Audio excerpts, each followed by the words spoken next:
Hi, before we jump into the video, I just want to say check the links below for the Patreon, and thank you so much for watching. I hope you enjoy. When you walk into Disneyland for the first time, your senses are overwhelmed. You're assaulted by a barrage of sights and smells your eyes have never seen anywhere else. It starts with Main Street. The scents from the shops and restaurants flood to your nose as you stare at the castle at the end of the road that serves as your home base. To your right, Tomorrowland, where you see a vision of the future that was dreamt up in the 50s. There you'll find Space Mountain, Star Tours, and anything else sci-fi. To your left sits Frontierland, where you'll be greeted with swashbuckling pirates, Indiana Jones, and more. The point is, Disneyland is a place where you can live within whatever world you desire, from park open to park closed, 365 days a year. It's about the experience. You don't go to Disneyland for the rides. If the rides were all you cared about, you could attend any of the X number of theme parks that exist for thrill seekers in the States. No. The reason people travel all the way across the world to go to Disneyland is to get that experience. I'd never felt like this anywhere else in my life. That was until I booted up Starfield for the first time. Starfield is the Disneyland of video games. A game that cannot simply be described, but must be experienced. And no, I'm not a Disney adult. Your first few hours in Starfield are spent much like your first few minutes in Disneyland. The game slowly reveals its cards with the promise of space-traveling adventures and exploration serving as that castle in the distance. Starfield's promise is what keeps you pushing through. Though the start is slow, it is a necessary step-by-step progression into the promise that Todd Howard made during the game's reveal in 2022. Starfield opens with you working at a space mining outpost. You are told that you have been sent in to investigate a strange frequency coming from deep within the mine. Why you, the new mining recruit, are the one being sent to investigate? No one knows. But it is your task nonetheless. When you arrive at the source of the frequency, it is nothing but a glowing piece of ore sticking out of a rock. However, when you touch it, a light takes over your vision, and suddenly the cosmos are rapidly propelling around you. You wake up a few minutes later in the head office of the mining colony, and are told that you have found something special, and that someone from Constellation is coming to retrieve it, and you along with it. Constellation is an interplanetary group of intellectuals obsessed with finding the secrets of the universe. What they want with you is unclear, but what is clear is that they want you to tell them everything you know about this mysterious rock. However, before you can join Constellation, Barrett, the representative they sent to retrieve you, led a gang of space pirates right to the location of the lucrative mining outpost you were working at. Suddenly, you are swept up into a firefight and the inciting incident of the game comes to a close. After the fight, you will take Barrett's ship to the planet Jemison and arrive in the city of New Atlantis. This will serve as the game's Main Street. This is the central hub that you will continuously return to throughout your journey through the cosmos. Once you're in New Atlantis, it's easy to lose yourself in the sights and sounds of the bustling metropolis. Every NPC has something interesting to say about the world and some new piece of information that can lead you to your next big adventure. However, before that begins, you must go meet with Sarah Morgan, the head of Constellation. Welcome to Constellation. We have a lot to talk about. Sarah tells you what Constellation is and wants you to join them in their search for the purpose of humanity in this world. Sarah is the first companion you can team up with, and she's one of Bethesda's best. In fact, Sarah's writing is so good that I didn't have much of an interest in any of the other major companions, of which there are 4. Sarah, Sam, Alejandra, and Barrett, all of which are available to be romanced. This leads me perfectly into my next point on Starfield, the character writing. My mother and I don't talk very much. We're not estranged or anything of the sort, we're just far apart. The character writing in Starfield is among the best Bethesda game studios have ever put into one of their games. Everyone you interact with in this world has a purpose, identity, and character to their personality that oozes off of the screen. Many role-playing games, especially Western ones, will fall into the trap of having heavily populated spaces that are filled with a bunch of lifeless goons that frolic mindlessly from one point to the next and back again without having anything interesting to say. That, delightfully, is not the case with Starfield. Every NPC has intense routes that will take them from point A to B to C and so on, going about a daily routine. They all have their own worldview that's informed by events in history that have happened in this world. This also applies to the various factions in the game, of which there are 4. The Crimson Fleet, the UC Vanguard, Ryujin Industries, and the Freestar Rangers. Each of these factions has their own base of operations, ethos, and members that share it. Every person you meet that is a part of these factions has their own reasons for joining it and their own worldview that justifies their involvement. You will have the opportunity to join any and all of these factions, and each of them is accompanied by their own compelling story and style of gameplay. The Crimson Fleet questline requires you to go undercover and gain information on a gang of space pirates. The gameplay in this section is based a lot around the role-playing aspect of the game. You can tackle these missions in any way you'd like, and are encouraged to take your own moral stances on the conflicts going on. The UC Vanguard questline has you join the Space Marine Corps and has gameplay that's much more action-focused. Some of the set pieces that occur in this questline are among the best AAA gaming has to offer. The Ryujin Industries questline has you performing lots of spy espionage that feels much more akin to Cyberpunk 2077 than a traditional Bethesda game. All of these faction quests feature Bethesda Game Studios' strengths to a T, apart from the Freestar Rangers quest. This is by far the weak link in the otherwise flawless chain that is the faction quest lines in Starfield. The Freestar Rangers quest has you investigate a shady group of politicians called the Council of Governors. They basically control the entirety of the Freestar Collective, which is the group of solar systems that the Freestar Rangers are meant to protect. This Council of Governors is essentially the top 1% of this economy, and they function much like the top 1% in the American economy. They have control over all of the means of production, and this means they have all of the power and hold all of the cards. Your job as the new recruit to the Freestar Rangers is to answer to their beck and call. I won't say any more at the risk of spoiling the entire questline, but the entire thing is very predictable and derivative of other, far better questlines in role-playing games. Hell, even Bethesda themselves have tackled similar themes of economics and power far better in their previous games. It also doesn't help that Obsidian's The Outer Worlds is far better and smarter with its allegories to real-world capitalism. But even despite the poor writing and some filler activities in this questline, I still enjoyed my time patrolling the Freestar Collective as a ranger. It was fun to be a space cowboy for a while. Again, my mind is drawn to Disneyland. In Disneyland, especially in their newer immersive theme park areas, cast members all have a backstory and are doing interpretive acting to convince parkgoers that they live in that world. When I last went to Disneyland, I had the pleasure of going to Galaxy's Edge, which is the new Star Wars section of the park. When traveling to Galaxy's Edge, you must walk through a whole desert canyon-looking section that's nearly half a mile long as the world around you slowly shifts into Star Wars-style architecture and scenery. Once you finally arrive at your destination, you are not greeted by normal Disney cast members, but instead by creatures and humans that live in a galaxy far, far away. They'll tell you about the conflicts and world events that are currently going on, and they may ask for your assistance, guidance, or opinions on how to solve these dilemmas. This is all with the goal of immersing the parkgoer into the world that they are visiting. It seems small, but little things like this will add up to create an immersion unlike anything else available in the world of theme parks. Starfield does this for video games in a way unlike anything I've seen before. These NPCs have lives. They love, they laugh, they lose, they live. All of this, however, is just set dressing if the world around it is hollow, and I'm happy to report that Starfield is anything but. The world of Starfield is all centered around real-life science. Todd Howard describes the artistic style of the game as NASA-punk, and I think that term can also be reasonably applied to the world of the game. It feels somewhat like it could be a possible future from the point in time we currently exist in. Space outposts and planets feel very real in a way that much sci-fi often neglects. Instead of sharp edges, pristine white buildings, and spotless spaceships, we see a world that looks and feels very lived in. Each city, much like each land in Disneyland, has its own distinct vibe and style, but they all fit under the unique, cohesive vision of realistic sci-fi that Bethesda has created. To me, that's the crowning accomplishment of Starfield. When you go from the shiny, pristine New Atlantis to the run-down, Wild West-feeling Aquila City, and then to the cyberpunk-esque City of Neon, and don't feel any cognitive dissonance or immersion breaks, that's when you can really see Bethesda Game Studios hitting their stride. This is what they're good at. This is what they're known for. This is also why it's so heartbreakingly disappointing that despite all of the effort that was put in to keep the immersion up, it's so frequently broken by a disjointed gameplay loop.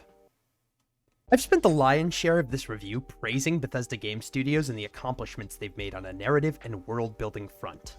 But when analyzing the gameplay of Starfield, I can't help but feel a little bit let down. The primary issue with the gameplay of Starfield is the loop. The development team of The Witcher 3 talks about something called a 40-second loop. Essentially, this boils down to, no matter where a player is in an open world, and no matter what direction they decide to travel in, they will encounter a point of interest in no more than 40 seconds, the intention of this being to keep immersion in an open world without boring the player. Now, this isn't a hard and fast rule, and I'm sure some neckbeard on Reddit could show me a radius in Fallout 4 or The Witcher 3 that doesn't meet this rule, but for the most part, both of those games are very good at evenly distributing interesting things around their respective maps. Starfield has less of a 40-second rule and more of a 5-minute rule. Accounting for loading screens, fast travel times, landing animations, and traveling by foot, it probably takes about 5 minutes for a player to get from one point of interest to the next in Starfield's world. This is partially since almost all of the space travel is done through menus. This is too long. I personally wasn't bothered by this too much. In fact, I was often satisfied when traveling between planets to find new points of interest. However, I am a fucking weirdo. I know I'm in the minority on this, but I liked the way space exploration was handled in Starfield. A lot of people take issue with the only feasible way of traveling between star systems being a map in the menus. To those people I say this: imagine how much longer that 5-minute loop would be if you had to manually travel from planet to planet to get to a new point of interest. That 5-minute loop now becomes a 15-minute loop. Suddenly players are bored and they're complaining that you can't just use menus to travel. In tackling a game of this scope, I think Bethesda was in a lose-lose situation, and I respect the decisions that they made. What I do know, though, is that 5 minutes in between points of interest is too long. It undercuts the work put into making each of these points of interest feel so immersive. It's not all bad when it comes to the gameplay of Starfield, though. In fact, aside from the structure of the loop, everything's mostly good. Not great, but good. Shooting feels good. In fact, shooting feels quite good. A narrative role-playing game is never going to have combat be the primary focus of its development process, but for what it's worth, I think Starfield is among the best-playing Western RPGs I've ever played. Each gameplay system leads seamlessly into the next, leading to a cohesive experience for the player. While you're out exploring the galaxy, you'll collect tons of loot that you can sell to vendors for cash. That cash can then be used to buy meds, weapons, armor, and ships that can then be used to further your questing endeavors. On top of that, there is a secondary loop with outpost building. Outpost building is a completely optional part of Starfield, but it's where I had some of the most fun playing the game. While out exploring the galaxy, aside from spacer loot, you'll also come across various resources. These resources can also be purchased or mined naturally from planets that possess them. The resources can then be used to manufacture structures, weapons, other resources, and more. I set up my first outpost on a planet called Leviathan 4 because it naturally had iron, and iron is often used in crafting. The first order of business was setting up a mining station. Basically, this allowed me to have resources automatically be mined while I was off exploring the galaxy. Then, as any good capitalist does, I wanted more. So I then set up many different outposts on many different planets and set them up to auto-mine more resources for me. Then, I set up a system where my resources could be shared between my outposts, so I didn't have to travel to every single outpost whenever I needed more of a specific resource. This was such an incredibly satisfying minigame that I partook in with Starfield that is completely optional, but added so much to my appreciation of the game. The outpost building also made me diversify my progression a bit. Progression in Starfield is another part of the gameplay that is overwhelmingly satisfying. Every single upgrade feels useful and pertinent, and I feel as though I am developing my skill set in a meaningful way. The first skill most people are going to go for is weightlifting. This is due to Starfield's satisfying but tedious inventory management system. The more you level up the weightlifting skill, the more random items and resources you can carry at the same time. This is helpful, especially if you want to get into outpost building. For me, I went in a much different route. I started the game wanting to be a morally gray space pirate, akin to Han Solo. I built my character to be combat adept and strong with pistols. While a very fun thing to do, the weapon skills clearly aren't meant to be the things you upgrade first. It made the early game feel very easy. After maxing out pistol and laser weapon proficiencies, I was an absolute unit in combat until the very late game. I used the same 4 pistols for the entire game and never felt the need to upgrade them. I only did so when I had so many resources that it kind of didn't matter what I did with them. I will say this though, I prefer to be overpowered from ability upgrades than to barely feel their effect. When you can feel the effect of the upgrades you put into your character, it makes a world of difference, especially in an RPG. Another thing that can make a world of difference in an RPG is performance. Performance is one of those things that's important to a game. You don't notice when it's good, but you always notice when it's bad. Lucky for Starfield, the performance is solid. It's not going to blow your socks off, but it's just passable enough to get by. The gameplay you've been watching was captured on either the ROG Ally PC gaming handheld or my main rig with an RTX 3070 and Ryzen 7 3800X. I had no major gripes with either machine. On the ROG Ally, I was able to get a consistent 30 FPS at either 720p medium or 1080p low with FSR set at 60% and in the 30-watt turbo mode profile. I was also able to get the game running in the 15-watt performance profile, but it would consistently dip into the low 20s, and I honestly wouldn't recommend playing the game this way. Over on my main rig, I was able to get the game running at a consistent 30 FPS at 4K, and a consistent 60 FPS at both 1440p and 1080p. Keep in mind though, this is with FSR on. Playing this game at native resolution at anything above 1080p is going to be a struggle for any upper mid-range GPU, and I would recommend targeting 30 FPS if you're planning on playing at native res. I also spent a few hours with the game on Xbox Series X, and I'm happy to report that the game maintains a solid 30 FPS in even the most demanding areas at a beautiful 4K resolution. Now, I am not a performance expert by any means. I just have a lot of computers and consoles lying around that I use pretty frequently. So if you want a more in-depth sort of performance analysis, I'll leave a link to the Digital Foundry video below. They do great stuff over there. Now I'm going to get into spoilers. So if you don't want to be spoiled, jump to the timecode on your screen. Starfield's most interesting card to play doesn't even happen until I was over 40 hours deep into the game. This revelation occurs at the end of the main quest line. Right when you're done exploring and feel you've seen most of what the game has to offer, you are thrust into a whole new playthrough, but with a spin on it. Starfield has the most interesting framing for a second playthrough I've ever seen in video games. Before I get into that though, I want to talk about one of the smaller moments in Starfield that really shows why I love this game and Bethesda Game Studios so much. While exploring the galaxy, you will at some point receive a distress signal from a random planet in orbit. The distress signal comes from an outpost named Crucible. When you touch down on the surface of the town, you are greeted by two giant robots and a woman that insists you talk to the head of their town. When you go to meet with the leader of this society, he has a familiar tone to his voice and an expression on his face that you feel you've seen before. He tells you that he is none other than Franklin Delano Roosevelt. Not the real one, mind you, but a clone.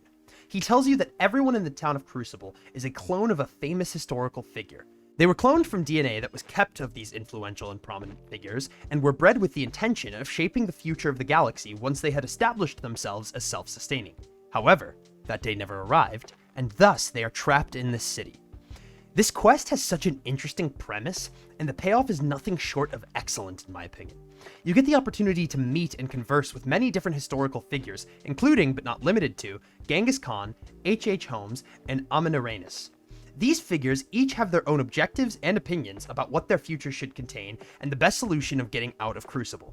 This is what Bethesda Game Studios does best, and this quest is a perfect example of them firing on all cylinders.